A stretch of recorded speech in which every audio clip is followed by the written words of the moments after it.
Welcome back to the Thrive Vodcast. So today I want to talk about September, the month that we all wait for all year. We make plans to get ready for this month. If you're an archery elk hunter, you know what I'm talking about. This month is the most anticipated time of the year for so many of us. And today, kind of unfortunately, is the last day of September. So I thought it'd be a great time to talk about just September and my season, a little bit of recap, but really talk about why this month means so much to us and why we look forward to it so much. So I'm packed in solo again. I've been back here a few days, and this morning it poured rain most of the night, and it rained a lot this morning. So I decided to take the morning off a little bit, listen for some bugles. I am right in the middle of the elk mecca, or at least I think the elk mecca is. I've seen a lot of giant rubs in here. Again, I'm in a brand new area. I've never been to this area before. Every spot I hunted this year was a brand new spot for me. I never stepped foot in it, never put boots on the ground, never physically scouted it. I did all of my e-scouting work with all of my tools and techniques that I teach in my course and at my live events using the 12 core elk principles. I've had an incredible season. We started off with a bang, 3 bulls in 9 days. We've talked about that a lot. The film is going to be just absolutely epic. And then I was several days, almost a week, with my good buddy Zach chasing bulls, bull encounter after bull encounter after bull encounter. It was like crazy town. And one day we had like 15 bulls bugling. There were so many bulls. It was confusing, especially for an old guy like me that can't hear very well. Wrapped up with Zach. And then I did another week solo to try to close out that tag. So now I'm on my last archery tag, and I'm packed in here. Getting in here was a little weird. I was at the trailhead, and I got to the trailhead late. Nobody was there, which is always a bonus. So I was camping there solo, and I had my little generator running. I had my Starlink up. I was watching Monday Night Football. This dude comes racing into the parking lot, and I passed that truck earlier because I remember one of the headlights were out. And he almost ran over my Starlink, so I actually had to honk the horn, which, I hate having to honk the horn, right? But I had to because I thought he was going to run my Starlink over. So he jumps out. Then he proceeds to ask me if I know about the grizzly. And I'm like, no. I said, I don't. I just got here. I drove in. I got here late, so I couldn't pack in, which was such a blessing. I was running late because I had to put my llamas in a stock trailer or a stock rack in the back of my truck. And so I didn't have a trailer. So I called around to try to rent one. And the rental prices were so crazy that I decided to try this stock rack, which I haven't used forever. It's a 2 llama stock rack, fits in the back of your truck. And so I loaded my 2 boys up, and they weren't having it. They had never been in the back of a truck before. And one of them weighs 400 plus pounds. So after a lot of sweat, pulling, cussing, yanking, they got in the truck. I want to say, guys, if you are single out there and you're looking for a wife or maybe a girlfriend, you should come and rent my stock rack for the back of your pickup truck and throw a couple llamas in there. Actually, if you threw a couple baby llamas in there, it would be even better. I have never gotten so much attention driving down the highway in my life. I had people pull up, roll their window down, tell me to roll my window down because the llamas are in this steel cage in the back of my truck, and they thought that was just the best thing ever. It was fun because every gas station, every stop I made was like a spectacle. So I make it to the trailhead, and it's getting late, so I decided to just camp at the trailhead. No big deal, do it all the time. And so this guy rolls in, and he's telling me about this grizzly bear. He goes, yeah, he's right down the trail, like less than a half a mile. And this guy had killed a spike elk, and it was literally dead on the trail. And he said this bear had staked claim on this elk and was being super aggressive to the people in his hunting party. So FWP had been out here. They looked over the situation. And for the life of me, I don't know why FWP would come to a spot like that. They would determine we've got an aggressive grizzly on trail. They would give the guys 10 cans of bear spray to fight off this bear and proceed to not post a single sign, a single warning, a single anything at that trailhead. You know, I'm always on FWP and Idaho Fish and Game. When they make a mistake, I'm always there to point it out. I'm also going to be there to point out every time they do something good. Well, this is not one of those times. So that ranger or that official, whoever was there for that amount of time, they had the time to go in and analyze the situation. They handed out bear spray. They know the situation and do nothing about it. Take no further steps. So I've got my 2 llamas. I'm getting ready to hike down that trail that morning. I'm going to hike right down that trail. I would have probably ran right into that grizzly with 2 llamas and relatively newer llamas. I mean, they're 4 years old and 3 years old. Not to mention myself. I'm pretty bear aware and I'm pretty ready for bears most of the time. I hunt in grizzly country a lot, so I'm very used to it. But I don't like to run into a grizzly that's got a half buried carcass in the middle of the trail in the dark. Because I was going to hike in the dark because the trail looked like it was in good shape. So I thought I'll just roll that trail in the dark. And guys, I just want to tell you, this is an area that is not classically known as grizzly area. This is a non-grizzly area in a lot of people's mind. So anyway, this grizzly's got this got this elk carcass staked out, and the guy's telling me all about it. And thank goodness for this guy. I mean, I don't know his name. I should have got his name, but I want to thank him for taking the time to come up there because he saw me pass and he saw that I didn't return. So he knew I was camped up there because it was a dead end. You know how I hate dead ends. Well, I wasn't at the dead end. I was before the dead end. But he took time out of his friends and family and whoever he's camping with to come and tell me and warn me. And he might have saved my life. Sometimes people say that a lot, but this is probably not an understatement. From what I'm hearing, this grizzly is highly aggressive. It could have been a bad deal. So the guy gave me an extra can of bear spray of the 10 that he was given. So I proceeded to get my OnX out. I was using OnX as my primary hunting app for this hunt. And I planned a route around this bear. So I had to go about 4 miles to hook up to another trail and then come in behind the bear. I came in about 3/4 of a mile behind where he told me the bear was. I felt pretty comfortable about that. I felt like he's going to be stuck to that carcass. So anyway, long story short, I did about a 7-mile total loop, which would have been about 4. So I added about 3 miles onto my route. But it was a good hike. I got a chance to see some good country. I saw a lot of good elk sign on the way in here.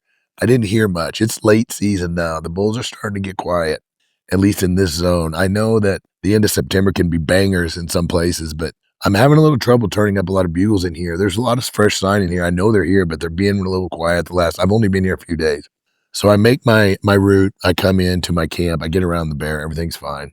I haven't seen bear sign, haven't seen bear scat, haven't seen bear tracks. And it's rained a little, and the dusty trail, you could see the tracks if there was any, and there wasn't any tracks.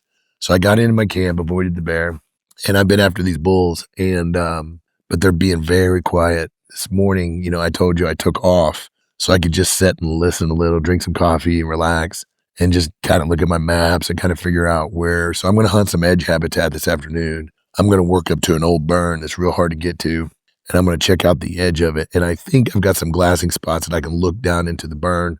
The burn doesn't look like it's got a lot of new growth in it. It's a pretty recent burn. But what it does look like is all the drainages were bright, bright green on Google Earth. I was able to find a Google Earth image that was last year. So the fire had burned a year before this image. So I was able to see it in its burned state, which was really nice. I was able to look at some of these green ribbons, and I feel like there's no trail to it. I got to go about 2 miles off trail. And so it's a little thicker in here than I expected it to be. There's a lot of downfall in here. There's a lot of beetle kill. That's why this fire happened, I'm assuming. There's a lot of beetle kill in here. So I'm camped on this little creek right now. I got a good cover noise. So I'm going to pack up here in a little, and I'm going to make my way up there and see what I can uncover up there.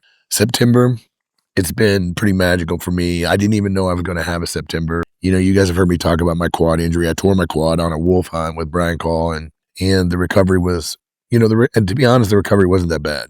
I was expecting it to be a lot worse than it was. My body really did well. I took some peptides. I kind of went outside the box a little bit with my recovery, and I was able to get 2 months of training in. So my fitness was a little bit light, but at least I was able to do it. And my leg held up the whole time. It's been holding up. I still got a lot of hunting to do, guys. I've got 2 rifle tags left for elk, and I've got 2 mule deer tags. So I've got a lot of season left, and I may go back to Missouri for whitetails. So I still got a lot of season, but I'm going to wrap up archery here on this hunt. This will be my last archery hunt. So September's been good to me. It's been good to my friends. A lot of people I know have killed some great bulls. I saw Dave Brinker killed a nice bull. Jeff Helm, that guy killed everything. I don't even know how many bulls he killed. I know of 3, and he had just a banger year. Josh Smunk, my friend, killed his first bull, and what a way to start. I told him, I'm like, kind of like my son with his giant mule deer. I said, dude, when you kill that right off the bat, you're going to have a hard time topping that. So he had a great year. It's just been overall just been great. It's just a blessing. I'm blessed that I was able to do it. I'm blessed that I've got good partners, and I'm just blessed that I've got a great wife that allows me to be gone as much as I've been gone. So I've been out most of September. I have snuck out of the woods to see my son's football games. I'm going to pack out again this Friday to go see my son's football game and then get back at it. I love those football games, so I'm just not going to miss them. They're too important to me. You know, elk hunting's important, guys, but it's not the important. It is an important, but it's not the important. And when you start making it the important, bad things start happening in your life. You know, I love it as much as anybody, and I spend more time than the average guy. But I also know and I respect the boundaries and the freedom that I get. I try not to abuse it. Sometimes I probably do, but I try hard not to. You know, I always fall back on this always thing. I always tell my wife, I'm like, honey, you know, it's my job. I never dreamed that I would be a professional hunter, so to speak. I'm not really a professional hunter, but it's what I do kind of full time with my courses and my teaching and my live events and all the things I do. It's empowered me and enabled me to be able to do it like I do it. And I don't take it for granted. It's special. I'm going to keep working hard. I am turning 60. You guys have heard me talk about this a little bit. I don't like to talk about it much because I don't really like to think about birthdays. I didn't like to think about my 50 very much. And now I'm thinking about my 60. So, but if I could be an inspiration to some of you guys that are getting up there like me to do it, to get after it, guys, if you don't use it, you lose it. And that's so true. So what? You're not the shape you used to be. So what? You can't hike as far as you used to be. So what? Your knees hurt and creak when you go down hills. Everybody does. But you get out there and you do it. You don't hide from it. You don't shy away from it. You get out there and you just freaking do it. I don't know what else to say. All I hear from older guys, and not even older guys, younger guys reach out to me sometimes. Maybe they're not as fit as they want to be. Maybe they don't got enough time. Maybe they got to work. They're career building right now. They've only got 6 days, 7 days, 4 days, a weekend, and they're singing the blues. Guys, you can look at it that way if you want. You can live your life on a negative scale. It's not going to move the needle, and it's not going to get you where you want to go. You have to be positive about what you've been given and the days you've been given, the ability you've been given or not given, and you do it to your best of your ability. And you keep doing it, and you're going to find that good things will start to happen to you. And so a lot of people are afraid to get out there solo. You got to overcome it. I've written several articles and I've done a couple of things on fear, and I'm going to do some more things on it because you have to overcome it. Guys, if you don't think I'm nervous being back here with a known grizzly on a carcass, you're crazy if you don't think I'm nervous. But it's not stopping me. And it's not going to stop me. Now, my wife is a little bit nervous. I made the unfortunate mistake of telling her about the situation. But it certainly ain't going to stop me. I worked a plan. I went around the bear. And I keep telling myself, I'm 4 miles from that bear. I mean, could a bear go 4 miles? I mean, 4 miles is too far for a grizzly, right? They're fat, slow, out of shape. And I'm camped next to a creek where I can't hear, and I'm in the thick. If this is my last broadcast, then you'll know what happened. But I'm not going to shy away from it. I'm going to keep my wits about me. I'm going to pay attention, and I'm going to hunt elk. I just hope that all of you guys had a great September. I hope that you all value September as much as I do. But I also hope more than anything that you pay attention to what really important things are. I missed one football game because I was on a really long, extended 20-some day hunt, and I was too far to get to the game. But all my other games, it was an inconvenience. I had to pack 2 or 3 hours out, drive a couple of 2 or 3 hours to the game, drive back, pack back in, but it was so worth it. You know, my son, he's kind of like 15. You know, they don't show any gratitude or anything, but I can tell when I'm there that he's happy that I did it, even though he would never say it. I've loved doing it, and I'm going to keep doing it.